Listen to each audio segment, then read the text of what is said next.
All right, good evening, good afternoon, everybody. We're really pleased to welcome you all this afternoon to the third event in the UCT Global Surgery webinar series. My name is Reid Bowden. I'm head of research and global surgery at the Surgical Society. We've been running this webinar in collaboration with the UCT Division of Global Surgery. And it's just been such a privilege to see how you guys have been engaging and been growing and contacting us about some of the stories and the things that you have learned. So we're really excited to keep going. And this evening we have two real leaders in health in our country, and we are really privileged to have their insights into accessing surgical care in South Africa. Of course, we aren't starting here. For the last month, we've had two excellent discussions. The first one with Prof. Salome Swime, and the second one with Dr. Nisha Jacob, just giving us an introduction to the fundamentals of global surgery right before Prof. Bickard and Dr. Tracey Adams shed light on why surgery is important and why global surgery needs to keep going in South Africa and Africa. So these first two webinars have hopefully set a foundation for all of us to start digging into global surgery and what it might mean for us in our various contexts. If you missed either of these, you can catch up by going onto YouTube and searching UCT Surgical Society. A reminder that for this webinar series to be successful, we really want to instill an understanding, passion, and skills needed in everybody who attends to play valuable and important roles increasing access to safe, timely, and affordable surgical care. So whether you're an undergraduate surgical student or surgical consultant or just a casual observer, we hope that this evening gives you some insight into what surgery means in South Africa and can hopefully help you in your context as you go out through the rest of the year. So with that said, I just want to welcome Prof. Swime and ask her to introduce the topic and the speakers for this evening. All right, thank you so much, Regan. And again, always exciting to be part of these meetings. And you know, there's so much that I think we've learned so far, and so much, you know, that still lies ahead that we're gonna get over the next few weeks. Like Regan just said, this is seminar number 3, and so we've got another 5 coming. But you know, the main thing that I want to show is how each webinar links with the next. And so in the first one, we spoke a lot about the what is global surgery, presented it more from a clinical perspective and also from a public health perspective. We then moved into the why, really the global burden of disease, what's happening, who's dying, why are people dying. But today we're going to move slightly and talk about the who. Who are the surgeons? Where is surgery taking place in South Africa? What are the health systems? What governs how surgical outcomes and what happens? And the real issue or the real thing that we're discussing today is access to care and what are the determinants and of access to care in South Africa. And Prof. Reid is going to take us through, you know, the who are the surgeons, the general, who, you know, a lot of the generalists, a lot of the medical officers are the people that are doing most of the surgery in South Africa. And Prof. Reid is going to take us through that, talking about the public health care perspective. Dr. Naledi is also going to talk to us about some of the barriers, the structural barriers, the public health systems, and what really governs surgical care and health systems related to surgical care. We couldn't have asked for a better panel. I'm really excited to introduce both Dr. Naledi and Prof. Reid to you today. Dr. Naledi is the Deputy Dean of Health Services at UCT. She's also a public health specialist, and she was the former Chief Director of the Western Cape Department of Health, of the health program, and so has a lot of experience both in public health services, but really from a leadership perspective. And I think as medics, this is what the part we hardly ever get to hear about. We know there are health systems, we know decisions are made somewhere, but we don't get to interact directly or to learn from people that make some of these decisions. Prof. Reid is a family physician. He's the chair of primary health care at UCT, and he has also worked a lot in rural medicine. But one of his passions as well is music, and I had to just bring that up as well and mention it. And because one of the things that he looks at is bringing in music into healthcare and how to integrate the two. I think also quite an interesting global surgery perspective that we could look at in the future. So without wasting any time, I'm going to hand over to both speakers. Dr. Tracey Naledi is going to talk to us first, and then Prof. Reid is going to talk to us afterwards. Thank you very much. Thank you, Prof, and thank you very much for this opportunity to come in and speak at this webinar. I'm going to try and share my screen. It worked earlier, so hopefully it will work again. Perfect. Okay, fantastic. Is it in presentation mode? No. Okay, there we go. Yes, thank you.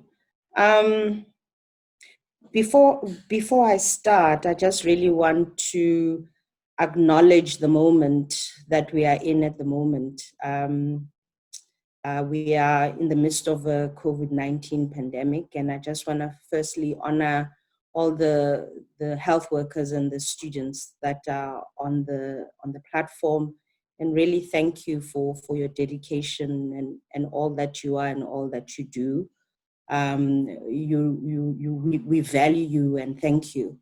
And also we've lost many people, and many of us are in a lot of pain from the deaths that we've suffered. And I really want to pass my condolences to everybody who's lost a loved one during this time, and continue to hold everybody in our hearts. So we are in a difficult moment, and I think this talk is important because it speaks about some of the issues that are also important for the COVID pandemic. So I'll be talking to you about access from a public health perspective. And so I thought, I should start by just talking about why access to surgical care is important. A large number of people actually do not have access. We know that, we know that there are 5 billion people that cannot access surgical care, affordable surgical care, nearly 17 million deaths, which is about a third of people that die as a result of not having access to surgical care. And as you can see on the graphic here, the vast majority of people that actually do not have access, in fact, 90% of people living in low and middle income countries do not have access to care. And it's not just the fact that people don't have access to care. So when you have low operative volumes, you have higher kind of case fatalities. So it's also about the quality of that care that's important. And also it's an issue that affects just about everybody within the life course. It's an issue that is important for all the components of the burden of disease, and you can see particularly the non-communicable diseases. And what's important is that surgeries is an essential part of healthcare. It's not a nice to have that's only for rich countries or whatever. It's essential part of healthcare for everybody. And not having this surgical care actually has an economic impact. At the individual level, we know that 1 in 4 people incur financial catastrophe as a result of seeking surgical care. We also know that the loss of GDP is highest in Central and Sub-Saharan Africa as a result of not having this care. So in fact, having this kind of care is an investment that not only invests in people's lives, but also can promote economic growth into countries. So, I'm giving you a public health perspective. What is public health? Public health is the art and science of preventing disease, prolonging life, and promoting health through organized efforts of society. So it's more than just providing health services within a health facility. We promote greater health and well-being in a sustainable way. We strengthen integrated public health services. And most importantly, it's also about reducing inequalities by addressing social determinants of health.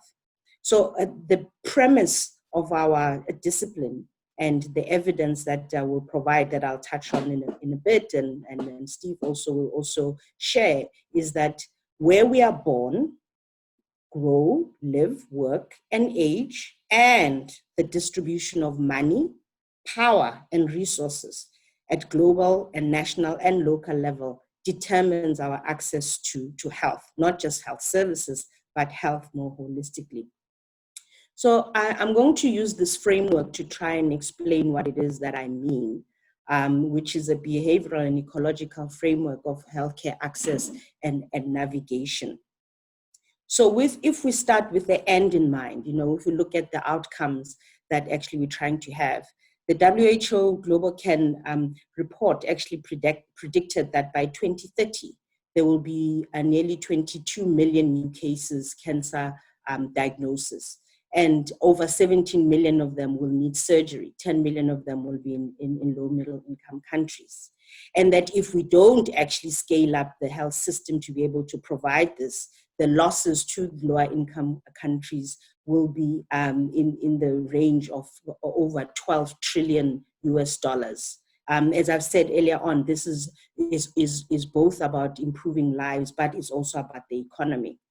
Okay, but what are some of those challenges that is preventing this to happen? Well, on one hand, there are some provider factors. When you go to a health facilities, what is your experience when you get to that facility?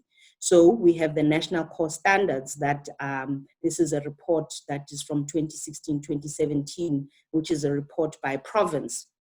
And what we see across provinces is a range. And so these percentages show to what extent these facilities have actually met the standards for waiting time, etc.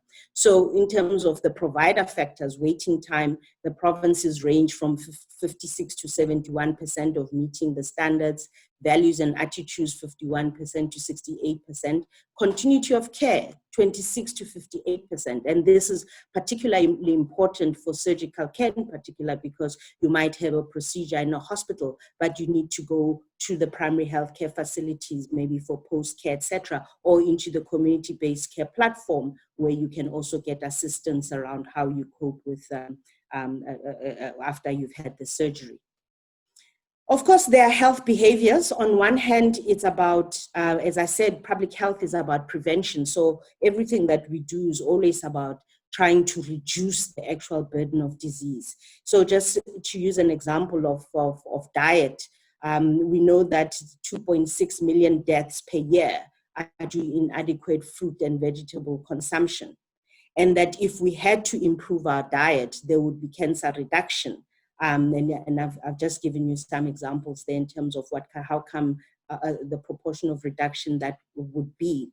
And we know for a fact that, this behavior is not just kind of a once-off behavior that you start when you are an adult. It's through the life course. 70% of premature adult mortality is as a result of behavioral risk factors that are actually established in youth. So when we talk about prevention and these health behaviors, we're talking about actually starting from the womb. That's a different discussion that we can have another time. But all I can say at the moment is that in terms of behavior change, it actually has to start all the way from pregnancy, and because all of this adds up and impacts on adult mortality and morbidity in the end. So it's about prevention, the behaviors that you have to put in place around preventing the disease, but it's also about the behavior that one has to have to be able to access and navigate the healthcare system. So at which point do you decide that you are actually going to go and seek healthcare? So there's a study that was done in rural KwaZulu-Natal actually found that nearly 51% of delays were in this behavioral domain. They were looking at appendectomy in particular, meaning that actually about half of the people had delayed care because of their own behaviors around the decision making to be able to go and actually seek that health care. So both in terms of the burden of disease and the behaviors that would result in prevention, and also and therefore limited demand onto the health system, and the behavior that people would have in terms of accessing that service will determine whether or not people actually realize that health care. So it's important also to understand that there are certain factors, individual factors, for example, that you can't change, that when you're trying to do prevention, some kind of individual predisposition, etc. But it's important also to understand that these decisions that I'm talking about, in terms of the decisions that you'll ultimately make to change your behavior, either to eat more healthily or to actually access health services, have to be seen in context. Okay, so in terms of the social environment, there could be, for example, perceptions about obesity. So one of our colleagues, Professor Tandipuane, who works at UWC, has done some fascinating work in Langa Township, where she's been interviewing people around how they perceive obesity, for example. And, you know, in the context of HIV, what you find is that people really don't, some people feel they don't want to lose weight, because if they lose weight, then they're afraid people will say that they have HIV, because there's stigma around HIV, you know. And also health-seeking behavior and the trust that the community has, for example, on a health facility will determine whether or not, when they're feeling unwell, they will want to go seek help. You know, there are some hospitals where patients will tell you, I don't want to go there because everybody who goes there dies. So somebody won't go there because of the stigma that they have, or the lack of trust in that health facility, that they believe that if they go there, they will die. That also impacts on whether or not people make decisions around whether they will access the health facility. The built environment, you know, for example, around obesity, we might say, you know, you need to exercise, etc. But when you are living in an environment that has issues of safety, high levels of trauma, that is not very safe. You know, are you really going to then be safe to be able to exercise? Public transport, is the public transport to be able to take you to the health services? How accessible are those health services? How can you walk there? Is it accessible for you to walk there if you don't have money if you don't have money for transport? All of these issues will impact the decision and the behavior that people will ultimately have. You know, so sometimes we tend to be very judgmental on patients when they don't behave in a way that we feel they should be, and we judge them, to be quite honest, you know. But it's important to understand that some of those decisions are very much influenced by the social or the built environment, or some of the structural issues.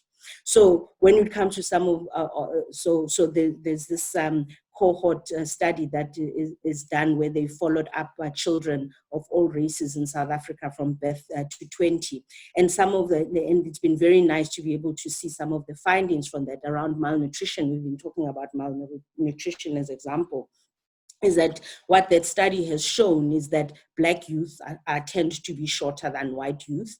Males, by the time they're 1, white males are 3.7 centimeters taller than Black males. By the time they're 19, that has gone to 7.9 centimeters. And the difference with females is 4.3 at 2 years and 5.2 at 19 years old.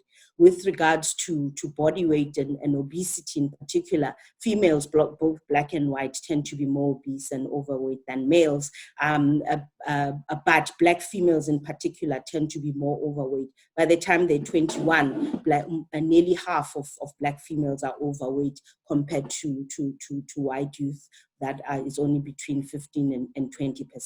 So it's age, it's race, it's income, and it's in its educational status as well. And we also know that if you have higher levels of education and higher income, you have much better access to health opportunities, and your health and well-being is much better. When we come now to some of the structural issues, and in particular around the healthcare, I think I don't want to sound like I'm being overly pessimistic, but I do think we have much to be proud of in South Africa, and in the Western Cape in particular. You know, there's a lot that has been done around building the health system, around really also addressing some of the social determinants. Our under 5 and infant mortality rates have reduced immensely, and there's a lot that we can point at that has gone well. But at the end of the day, there's also a lot that has not gone well. and the health system and the challenges and the pressures within the health system. We've had multiple conversations, and many people have analyzed them, and much has been written about it, and not just in the public sector, but the health market inquiry in particular was looking at the private sector. And some of the key themes that emerge are around this whole notion of inequity, that even though we spend quite a lot of money of GDP in South Africa in health, that money is poorly distributed. More than half of it is spent on 16% of the population who have private health care, and about 30% of doctors and 45% of nurses are in the public sector, and the rest are in the private sector, particularly the specialists and the more senior doctors. And the private sector itself, it has its own problems. I mean, the health market inquiry showed that it has high costs of care, it's overcapacitated, they provide over treatment, and there's over investment into the health system. Prof. Masume started talking about leadership and governance, and it's important to understand what governance means is around helping an organization to be able to meet its key objectives. And for us in the health sector, is about reducing the burden of disease and ensuring that health and well-being to people of South Africa, and managing those resources and being stewards of those resources. And I think we've seen in the media just the level of corruption that is currently happened, in COVID-19, and all this emergency money has really shown us flames. As you know, we've always suffered around corruption in our country, and that hasn't ceased even in this pandemic and crisis. The whole notion of siloism, I mean, I've given you a piece of that in terms of the evidence from the national core standards, where you've seen continuity of care is actually not great, and it's talking about how not just across the levels of care, which Steve was going to talk about just now, but across public, private, and across sectors, if we are really about ensuring health and well-being and not just health services. So what ends up happening is that we have this pressurized health system that is at breaking point, with high demand because we haven't paid enough attention to prevention in particular, and we've got a high level of burden of disease, and a supply mismatch with all the public-private issues that I was talking about.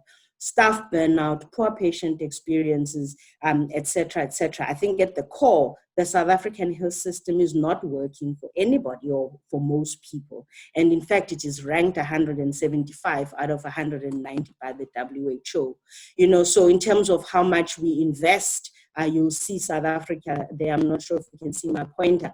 We have GDP per capita of just over $10,000, and you can see in terms of our expected life expectancy, we're really punching below our weight in terms of where we should be. We should be somewhere up here, and Brazil is a country very similar to us. You can see just the difference in terms of their investment and what they're able to get from it and what we are able to get. And this includes the money we spend with private healthcare, by the way. So a big part of this is this inequity between public and private care. But I mean, the first world are not angels, you know. In 2005, it was estimated that there was $500 million that was spent by African countries training healthcare workers who relocated to high-income countries. So we have less money, and you know we invest in our health workers, and they go overseas. So WHO has come up with this. As I end, WHO has come up with this model, which I like very much, which is a model that talks about integrated, person-centered health services, and says context is important. So everything starts with understanding your country setting and the context that you are in, and the resources that you have available in the burden of disease, for example. And the health sector needs to respond to that. As I said, governance is about ensuring that you manage the finances, the resources of that organization to move it towards meeting the objectives of that organization.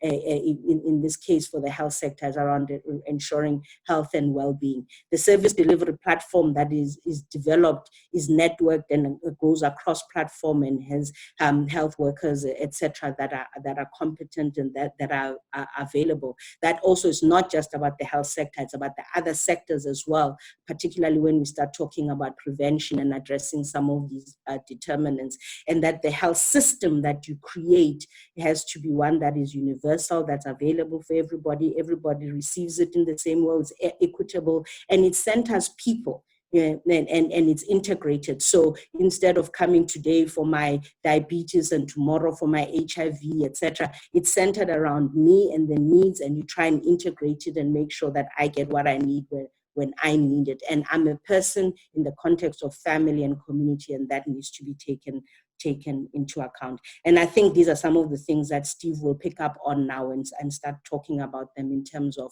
when we start practicing. So I'll leave it at that, and I'll say Kamago. I thank you. Thank you so much for that, Dr. Naledi. Lots of really good insights.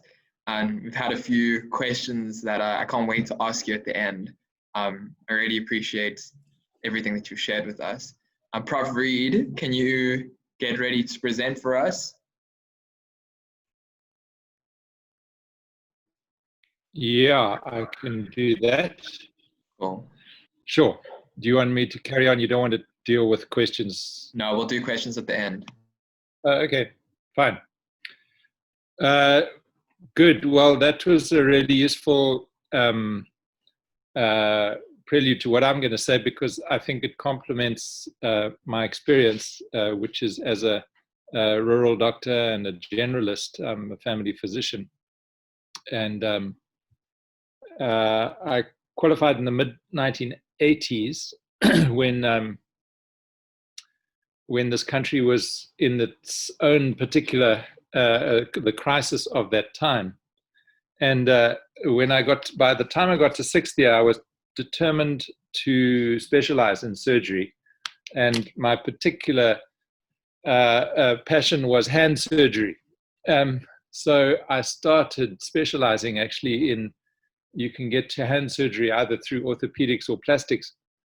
I started specializing in orthopedics, and at that time we had compulsory military conscription for all males, white males in the country, 2 years of military conscription, which I didn't think was a very good idea. So I objected and ended up in a rural hospital in northern KwaZulu-Natal as an alternative non-military period of 6 years. But it enabled me, well, it stopped my specialist training, but it enabled me to do quite a lot of surgery as a generalist. So I'm going to talk mostly about what it means to be a generalist surgeon rather than a specialist surgeon. So I'm going to talk about access to surgical care from a sort of more, I suppose, a practical point of view, and using this, the tiers of the health system that you are familiar with from your first or second year lectures in primary healthcare and other things. But what I want to focus on is this level of the district hospital, of which there are 257 in the country. There are 49 regional hospitals, 21 tertiary hospitals.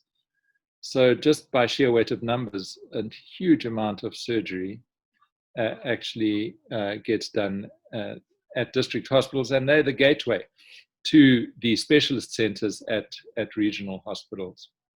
And I think students I certainly didn't understand it well enough when I was a student, that the surgeon, the general surgeon or the specialist surgeon who's done a postgraduate specialty of at least 4 years are quite a rare breed, but far commoner are the generalist surgeons like myself as a family physician. And we did a lot of surgery, not at the level obviously of a specialist, but certainly every day we were in theater. So the specialist surgeons at the regional hospitals are where our support and referral system, and at tertiary hospitals, the subspecialist surgeons like the neurosurgeons, the plastic surgeons, the ENT, etc. So I'm just want to frame what I want to say in terms of access. You know, if you're a patient at in a particular community, you've got to make your way up through the system And the district hospital is actually the first port of call for surgical care, because very little gets done at primary care level in the CHCs or clinics or GP practices. They might do tiny, minor surgery, but certainly any major surgery was at the district hospital. And that's where I ended up spending 10 years immediately after internship. Let me go on to the next. Yeah, I mean, broadly speaking, Tracey's covered most of this. The broad barriers to access are political, and I want to give some examples of those: financial, physical barriers, social barriers, psychological barriers. And there's some particularly good. This is a different slice or a different way of seeing what Tracey has said in a different way. So if we're looking at equity or inequity, we actually have to proactively target poor people, rural people, disabled people, old people, young people, people living with HIV who are otherwise marginalized by the health system. That's what it means to aim for equity. We have to put extra resources and effort into certain target groups. And that has implications, because what do I mean by the political context affecting access to surgical services? There is this idea of the political economy of health that affects just about everything that we do, although you might not realize it. The globalization of healthcare, for example, the fact that you as a UCT graduate can go just about anywhere in the world with your skills. There's a global marketplace for medical skills, and UCT South African graduates are very sought after. This idea of social medicine, all the current discussions and debates about the NHI, for example, is medicine, is healthcare something that can be bought and sold on the marketplace to people who have money, or is it a basic human right for everybody? So as Tracey has outlined, the issues of poverty and health are absolutely intertwined. The political and policy issues that the decisions that the politicians make have a huge impact. You only have to think about access to antiretrovirals, where the previous Minister of Health actually stopped the use of antiretrovirals because she and Thabo Mbeki thought it was a bad idea. There was the direct implication or direct effect of politics on the healthcare system, and we're seeing it now again with COVID. So health is political. We have to accept that, and there's some of us who then need to become advocates. We actually have to become politicians in order to address some of these inequities. We've known this for a long time. The typhus fever outbreak in Ireland, 1817. The examining physicians found the chief causes to be hunger, damp, cold, and the anguish of mind necessarily attendant on sad anticipations of the future. Sounds like COVID. But these ideas, these social determinants have been, the idea of the social determinants has been around for a long time. Because you can do this. This is an ad in the SAMJ. Come over to England. Yeah, use your skills here. You can earn 10 times as much or whatever. This is the medical skills marketplace. Where am I now? There. Yeah, the financial issues, financial barriers, as I've said, the global marketplace, the public versus the private care, and from a patient point of view, just the transport costs to get to the hospital or get to the clinic are overwhelming for some people. The patient fees, certainly in private and even in Africa, to some of the mission hospitals, they're quite steep patient fees that people have to pay. and even some of the public sector charge some fees, and the costs of drugs, which are not necessarily included. So what we're aiming for is universal free primary care, but it's not always offered. And that's the ideal, I suppose, of the national health system, national health insurance system. And then there's physical factors, geographical and otherwise. You know, the access for rural people as opposed to urban citizens is quite different, and this has direct implications for where health workers choose to work. And what we need to look at is their recruitment intention and retention. So this has direct implications for you and where you decide to practice one day. I'm not going to spend time on the rest of these because I want to get to the idea of the generalist surgeon, but I do like this quote from Tudor Hart. He says, the so-called inverse care law says, the availability of good medical care tends to vary inversely with the need for it in the population served. You know, very briefly, the fewest doctors are found where they are needed the most, and vice versa. He was a Welshman and a communist, and he looked at what was around him, and he came up with this observation, I suppose. So reversing the inverse care law is one of our challenges. And then Tracey's mentioned the social issues, the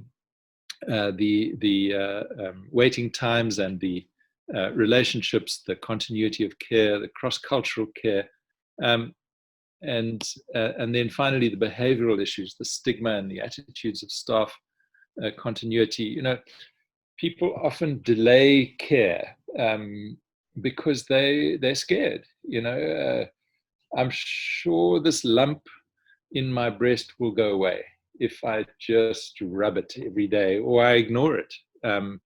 And 6 months down the line, it's grown and it's metastasized, and the woman presents at a late stage just because she's scared of the implications of it. Rightly so, but this is an issue for health promotion. Let alone the more stigmatizing diseases like, as Tracey said, the HIV, etc. But you know, we often ended up before, and even now, we still end up with patients. Here, this woman in a wheelchair with a CD4 count of less than 10 at sort of terminal. Where if she'd got onto treatment, that's one of my students, by the way, on the right, consulting a woman in her 40s, although she looks like she's in her 60s, and she's waited far too long to access care, and we need to understand why. What's been happening over the last 6 months as her immune system has been eroded. These are the issues about access that we need to look into. So I'm just going to go back to the idea of many of those issues are below the level of the district hospital. Having got to the district hospital, then the barriers really depend on a number of different factors.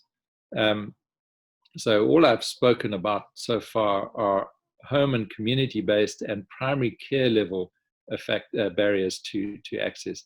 But for the lucky few who get through to a district hospital, what are the issues? And we've studied this because this idea of the generalist surgeon, not the general surgeon, but the generalist surgeon, in other words, medical officer or family physician or general practitioner,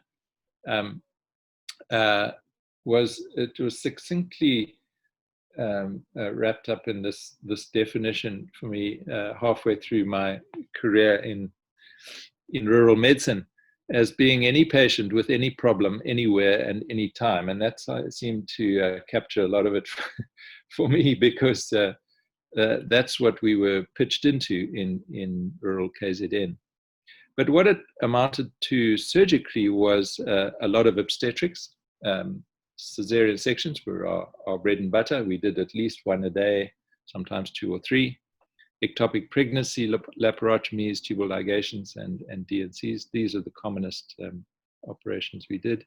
And then generalist surgical skills, not general surgery, but generalist surgical skills, incisions and drainages, excisions, amputations, closed reductions, lots of orthopedics. People all over the world fall out of trees and crash their cars, and etc. And skin grafts, and even some plastic surgery, which is remarkably useful in the rural situation, because it doesn't require a lot of equipment. But not to forget anesthetic skills, because you often ended up being the anesthetist and the surgeon on the same patient, particularly if you had good regional anesthetic skills. So what was really useful was to learn, for example, a brachial block or a supraclavicular block, and be able to block the whole arm and then operate on that arm over the next hour or 2.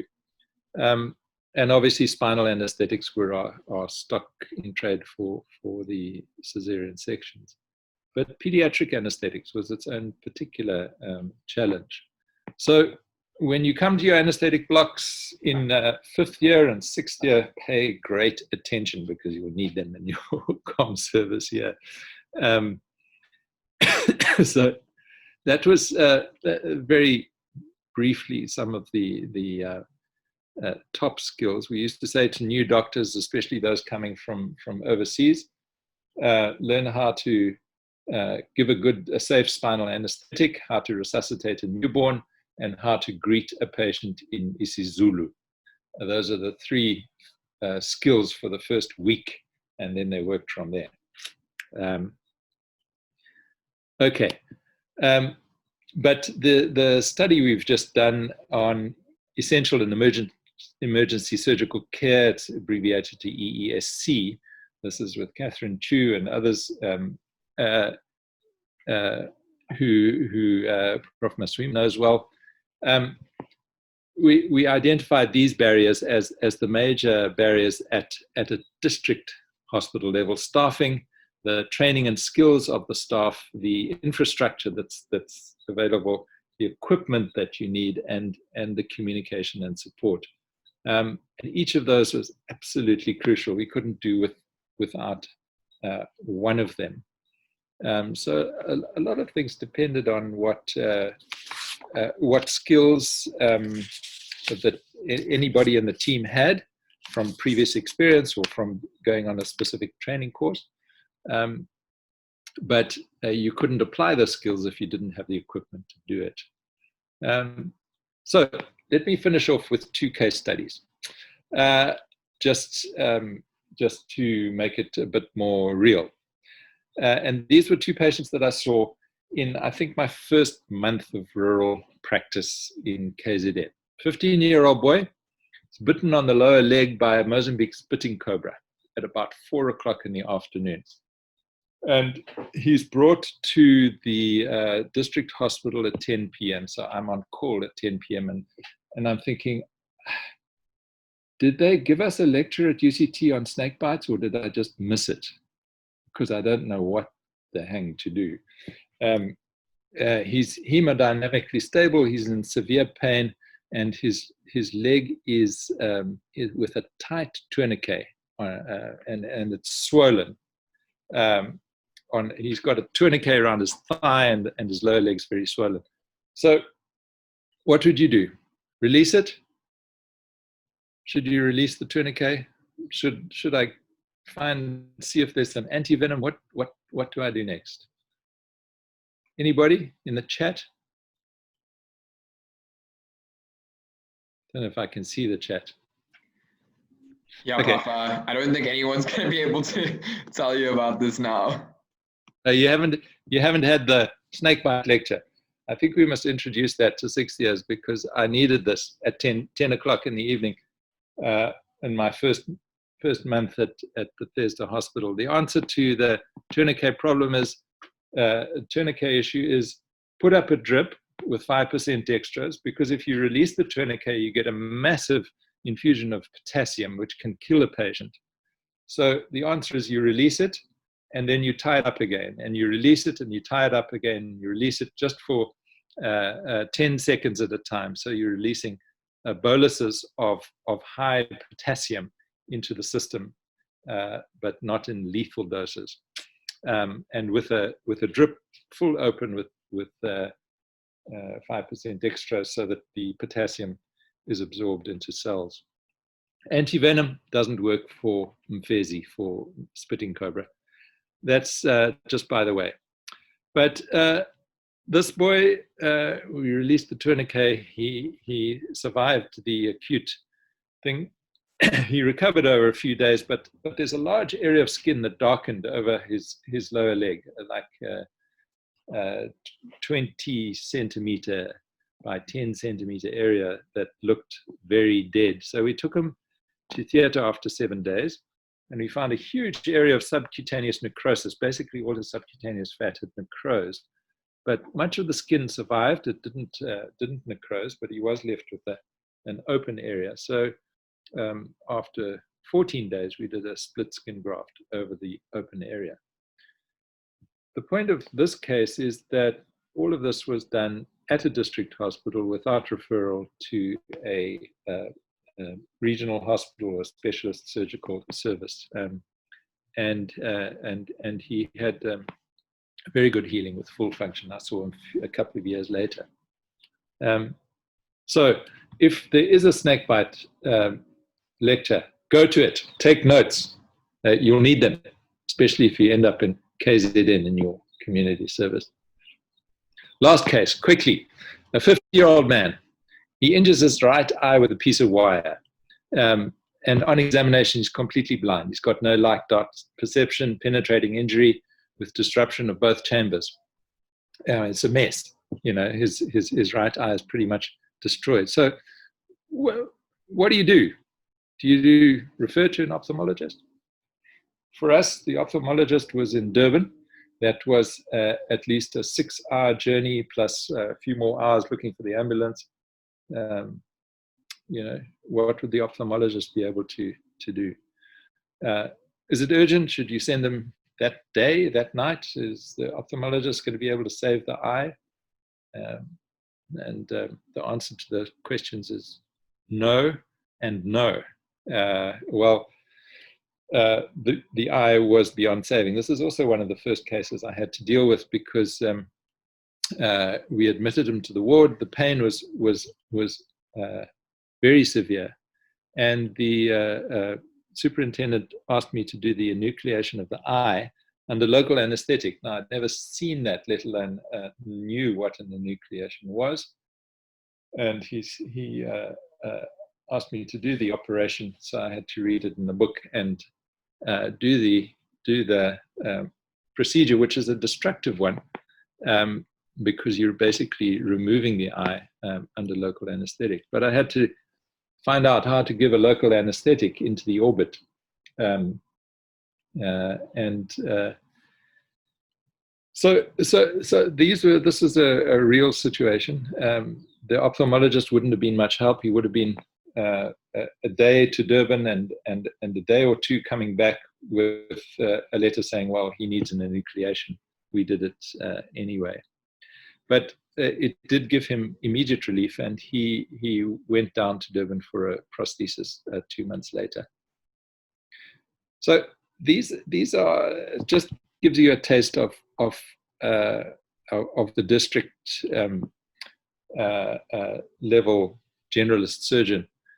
Pay attention when you do your ophthalmology block, because I didn't realize how much I would need the knowledge that I was able given at Groote. In conclusion, patients face enormous challenges to reach just the first level of care. And once their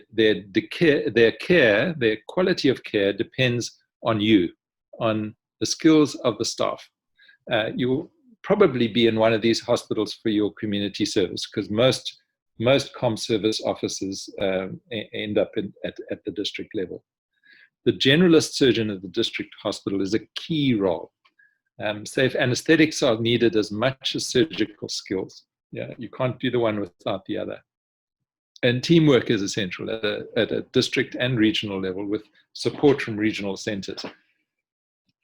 And finally, where you decide to practice can make an enormous difference. And that's what's the beauty of rural practice, I find, is that one or two people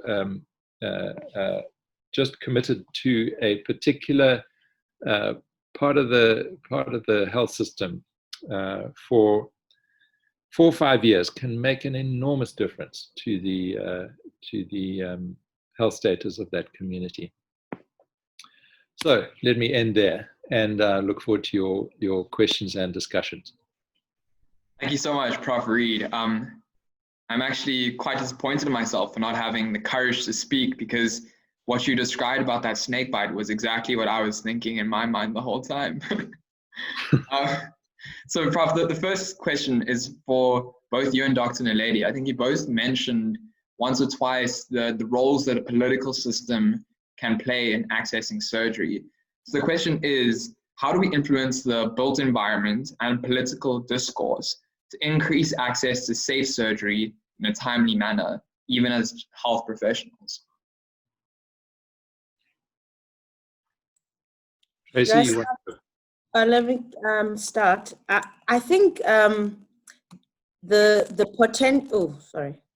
I think the potential that we have here and the opportunity lies in the national health insurance and universal health coverage, in fact, because I think what that tries to do, the whole notion of moving us to universal health care actually is around ensuring that there's universal equitable access to health. So it includes prevention, promotion, curative services, rehabilitation, and palliative care. It includes the whole gambit.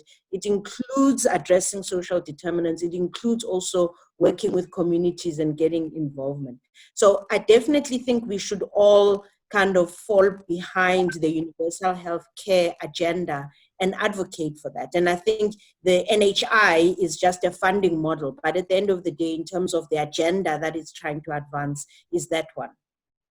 You want to add, Steve? Yeah, I think a lot of people feel, you know, I'm not a politician. I want to be a surgeon, and the politicians must do their stuff, and I'm just going to get on with the next patient in the queue. But that's really quite short-sighted, because we have to do both. We have to look at the big picture and the patient in front of us, because the patient is in front of us because of those big picture issues. So we have to accept maybe not a political role as such, but certainly an advocacy role.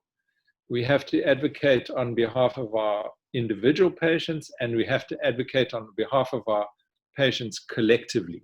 And that might mean local advocacy within a particular district, or even just within your hospital for a certain piece of equipment or more staff or whatever it is.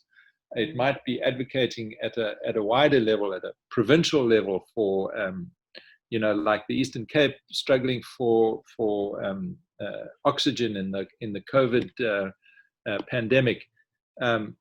Whatever it is, we need to be advocating for our patients. We've committed ourselves to that, and that has implications. Some of us will become politicians. There's some of my ex-students who are sitting in Parliament now, particularly from UKZN. You know, that's Steve Biko was a medical student. He saw the bigger picture, and yet he was studying medicine because he felt he could do something with his hands, but he had this big picture idea, and I think we have to do both.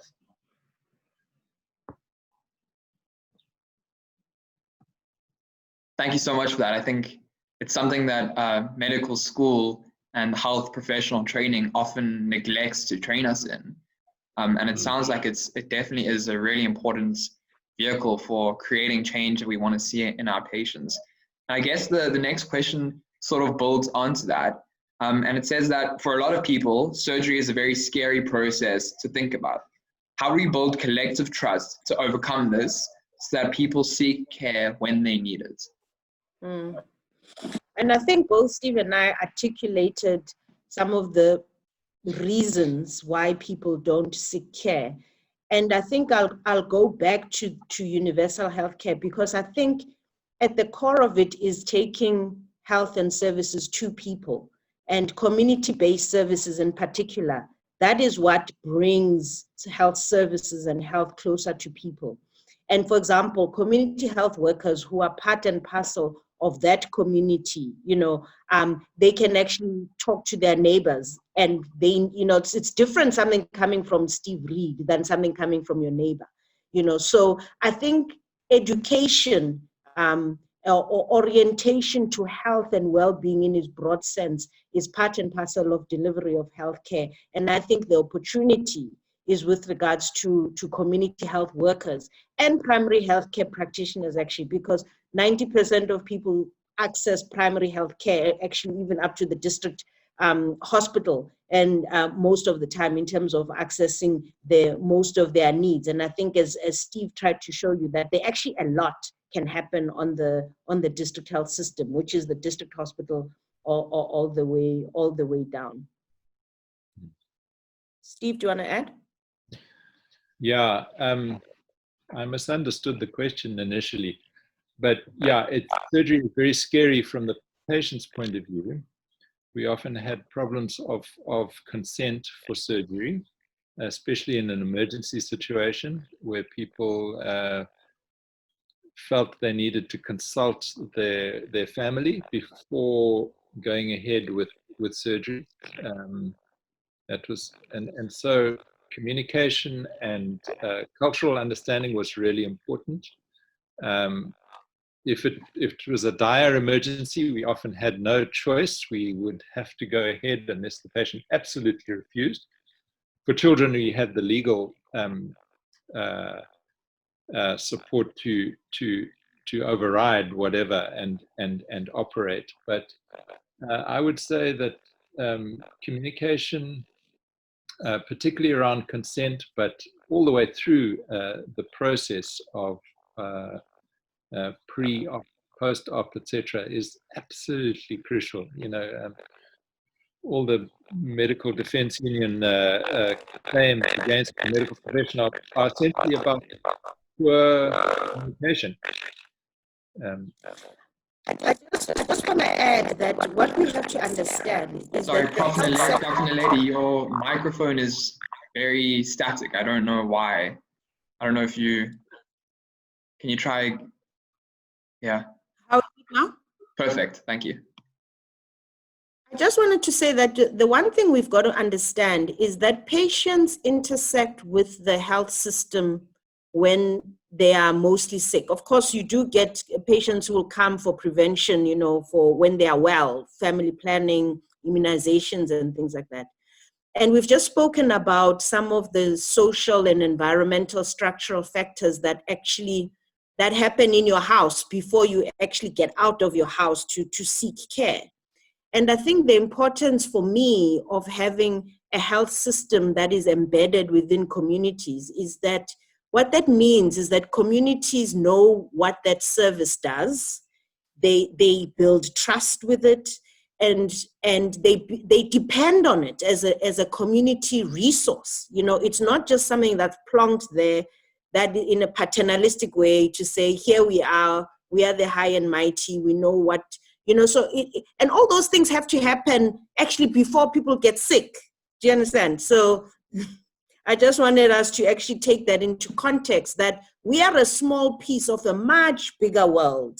And so, the influence has to be even outside of the health system. Actually, that is even more important than what actually ends up happening within the health system. Yeah, thank you for that. Yeah, that's a really thorough answer to the question. I think that this next question is more for you, Prof. Reid. but it says that a lot of us are budding surgeons or current practicing doctors. How do we reconcile the need for generalist surgeons and the need for specialist surgeons? What does it mean for health leaders who are planning health systems? And what does it mean for us as individuals when making career choices or choices on what to study and where to move?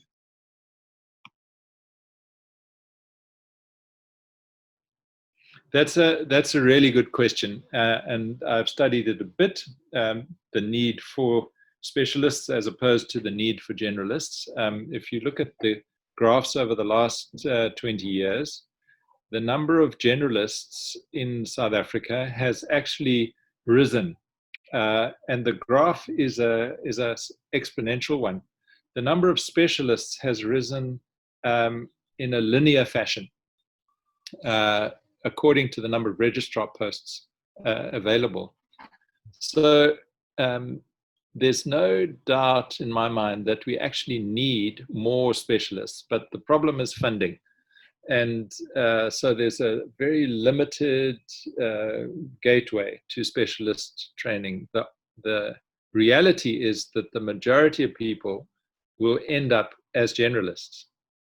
Whether you like it or not, I ended up as a generalist, and I thought that I was going to specialize or subspecialize. But the need is for the overriding need is for a leveling of the human resources across the private and the public sector, because most of our human resources are sitting in the private sector. So we produce, actually, you could almost say we produce enough doctors in this country for the population, but they are hugely maldistributed across urban, rural, across private, public, and that issue of equity is our number one problem, actually. Even wider than that, why do we have such a high level of crime? Is because of economic, financial inequity. So this is it's the challenge of our time. And I in my talk, I suppose I emphasized that each graduate's career choice is absolutely crucial. Where you decide to use your skills. If you're lucky enough to get a registrar post of your choice, then go for it. But there is equally a huge need at a generalist level, and now there's which there was not initially in my day, the specialism of family medicine, where you can become a jack of all trades and master of as many of them as you can possibly manage. Yeah. Can I just add one thing also to say that I think, considering that this is a webinar that's happening at UCT, an academic institution, and actually listening to Steve, and actually Steve literally saying he was ill prepared when he graduated to get to be a generalist in a rural district hospital. And I think it calls on us as those who are teachers to actually look at competencies. So instead of looking, just making sure that we focus more on the outcomes that we're looking for, is that we are looking for a competent generalist that can be able to do some of these basic things that Steve was talking about. So I think the other element to think about is to think about what we teach and how we teach it. Yeah, that's amazing. Before I ask the last question, I just want to give a plug to Dr. Angela Dell's PhD thesis, where she looked at the distribution of surgeons in South Africa. And I think it speaks a lot to what you're saying, Prof. Reid, about that one of the core issues is the distribution between the private and public sector. So if you're listening to this webinar, I'd highly recommend you just typing in Angela Dell PhD thesis, and it will come up, and it's a really interesting, remarkable read.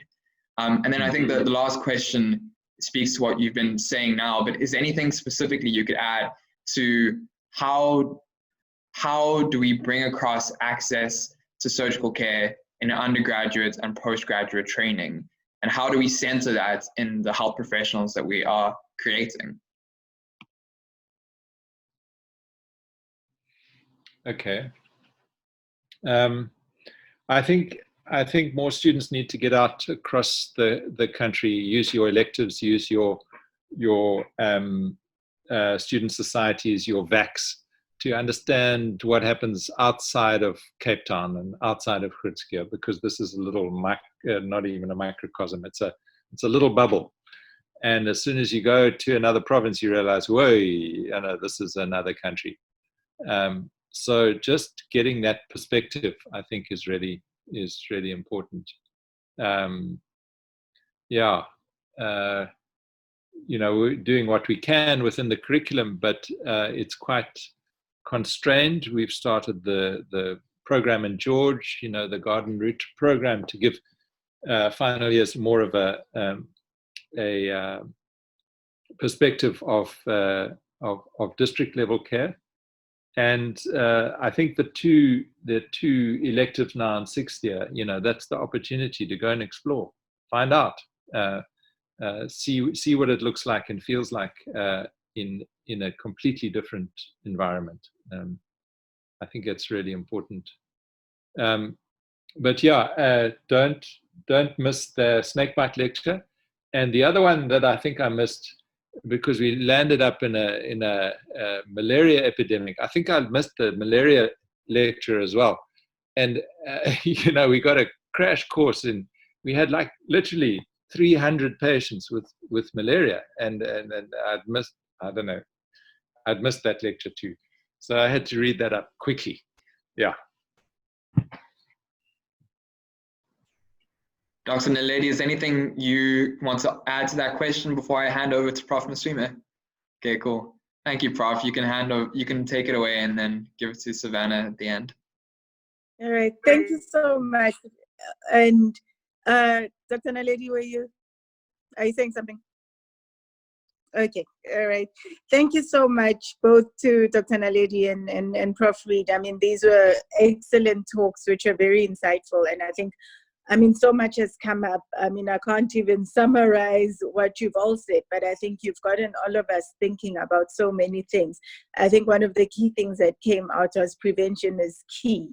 It starts with, and as Tracey said, looking at the patient from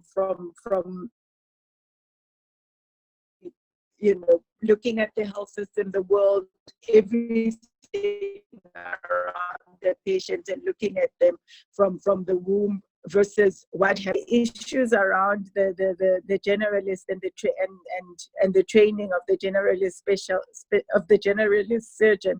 And I wouldn't have gone into obstetrics at all if I felt competent as a generalist surgeon. It was my experience with cesarean sections and patients actually dying in rural KZN under my care, where I felt I was not trained adequately to treat these patients. Of course, it wasn't me alone, it was an entire team.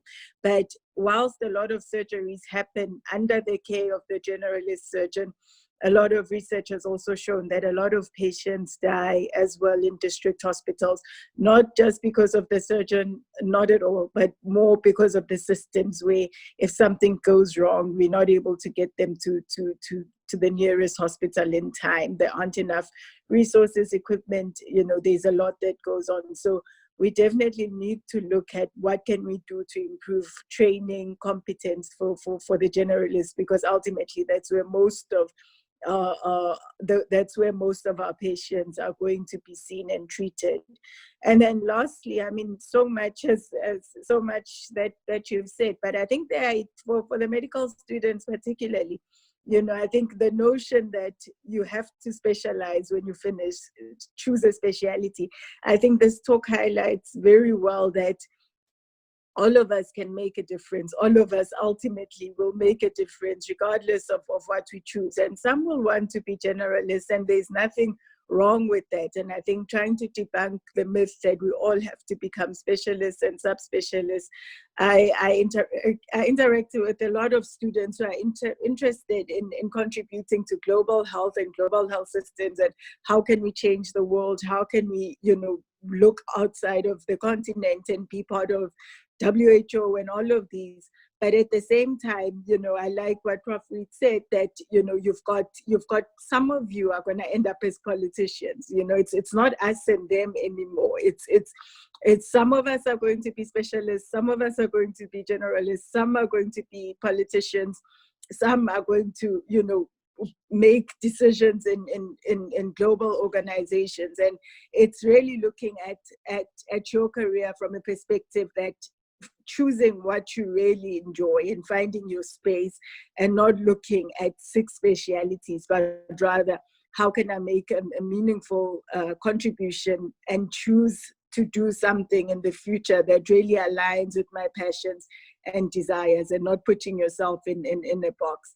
So on that note, just to say thank you again to Regan for also co-hosting these amazing sessions. I think we've learned so much, and these are going to be available, as mentioned, online and for anyone to access on the YouTube channel.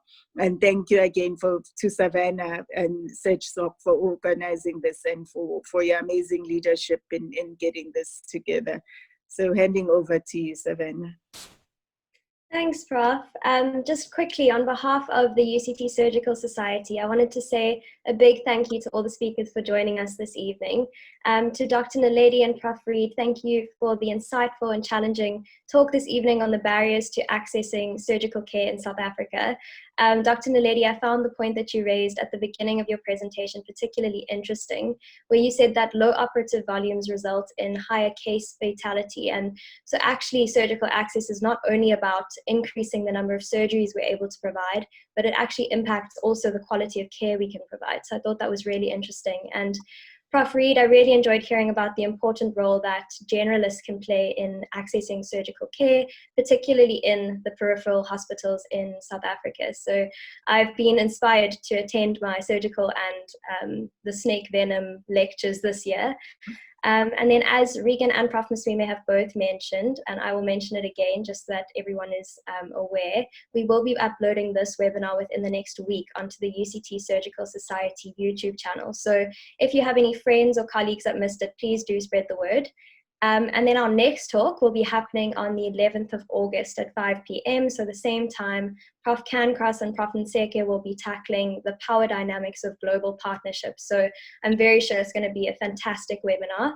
So please do get your friends keen, and follow us on Instagram, Facebook, and Twitter for any updates closer to the time. And then last but not least, thank you so much to all of our local and international guests for attending the webinar this evening. We trust that you enjoyed the talk, and we hope to see you at the next webinar in the series. Enjoy the rest of your evening, and you may now leave the meeting.